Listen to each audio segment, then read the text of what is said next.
Hello and welcome. I'm Maria McMahon and I wanted to make a series of videos based on my book, The Top 50 Red Flags of Romantic Predators, How to Avoid the Narcissist Trap. Now that's a lot of red flags to get through, so I'm going to be posting new videos every Monday, Wednesday and Thursday until I've got them all done. I'm actually aiming to keep them all quite short, maybe 5 to 10 minutes. So it won't take long for you to just learn the basics about these different red flags, which are just so vital to help you protect yourself from those romantic predatory narcissists that are out there, okay? So do come and join me regularly and let me share all these red flags with you. Thank you very much for joining me. So let's get started with today's video. So hello and welcome to today's video. Now today's red flag, which is number 14, is actually one of the most important red flags I think in the whole book. And the reason is, well, I'll tell you what the flag is. The red flag is if you are an empath or a highly sensitive person, HSP, you are actually a red flag. And the reason I say that and why I say it's so important is because probably 80, if not higher, % of all the people I deal with to help them recover from narcissistic abuse are all empaths or highly sensitive people. And that actually includes guys. You know, you might think, oh, it's only women that are empaths and highly sensitive people. It's not the case. There are just as many men out there who are empaths, and they suffer just as much. They get exactly the same awful raw deal as women do. So if you're dealing with a narcissist, it doesn't matter, what gender you are, and it doesn't matter whether you're in a straight relationship, a same-sex relationship, doesn't matter. A narcissist has the same nasty, evil traits, and they will perpetrate those nasty, evil things on whoever they are with. So if you're an empath or an HSP, your risk of attracting a narcissist is actually way, way higher than if you're not. Because, basically to a narcissist, you are the holy grail. You're the pot of gold at the end of the rainbow for a narcissist, because they know what you are and they know that they can manipulate all your good qualities and use them against you as soon as they reach the devaluing stage. Now, I'm not fully an empath. I score 15 out of 20 traits on Judith Orloff's assessment on whether you're an empath. So I'm very, very high on the empath scale. But this really, really offended me when I first started getting into narcissistic abuse a couple of years ago and working with clients and researching it. I was knee deep in it for quite some time. And I was just outraged. How dare they take advantage and exploit the good and kind and loving qualities that empaths and HSPs have and use them to manipulate and destroy you. I was, and still am, just angry and furious with them because it's just so evil, but it is what it is. So I focus my time and my career on trying to help people to understand the dynamics that go on in an abusive relationship, codependent relationship or whatever, and help them to get out of it and get over it. That's where I put all my anger and my focus. I've never actually been subjected to narcissistic abuse myself.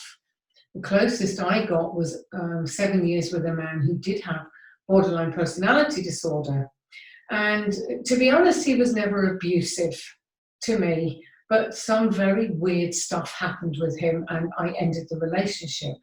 And a week after, he met another woman. She was pregnant within a week, and he completely cut me out of his life as if I'd never existed. It was kind of weird.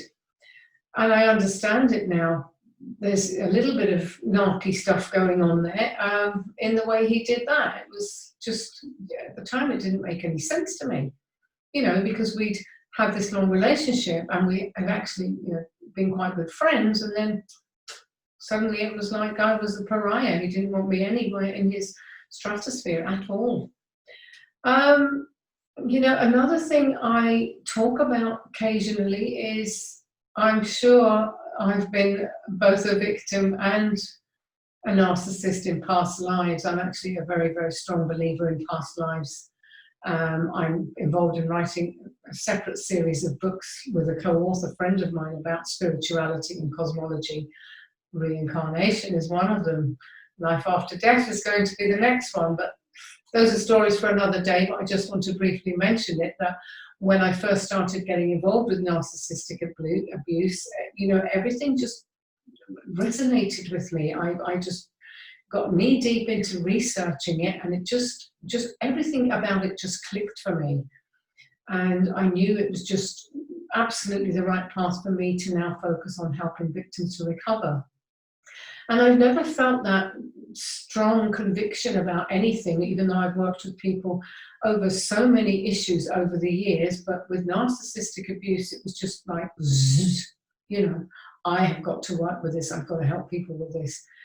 So I think I was a narcissist in past life for my sins, and I think I was definitely a victim.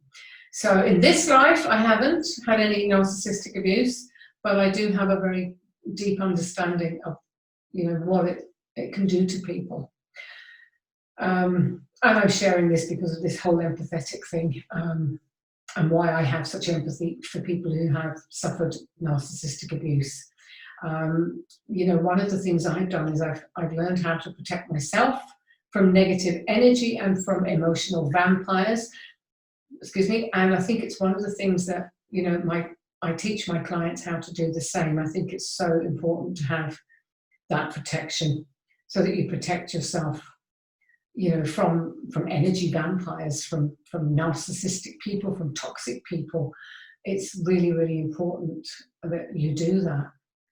So coming back to the fact that being an empath, it makes you a red flag. Empaths have 10 common traits, and I obviously go into more detail in that in my book. Top 50 red flags of romantic predators. I go into more detail in this about this, but I want to cover a little bit of it here. So all of these traits that empaths and HSPs have, such as being highly sensitive, connecting easily with others, being very forgiving, putting yourself before others, being people pleasers and often being codependent, and so on. These are all the traits that the narcissist uses to manipulate you. Now, they know you're a decent, kind, forgiving, loving soul, and they'll be able to get away with treating you appallingly again and again and again until you are broken and destroyed. So in my book, what I do is I talk through the 10 points and I explain why it's delightful for the narcissist, but deadly for you, and what you can do to protect yourself. Now, in the book, it's quite a long section, so I definitely urge you to get the book if you want to know more about that. And I'm just going to share one of them here so you'll kind of see where I'm coming from. And that first common trait is that empaths are, in fact, highly sensitive people. They're sensitive to environment, emotions, colors, sounds, lightings, smells, noise, and of course, people.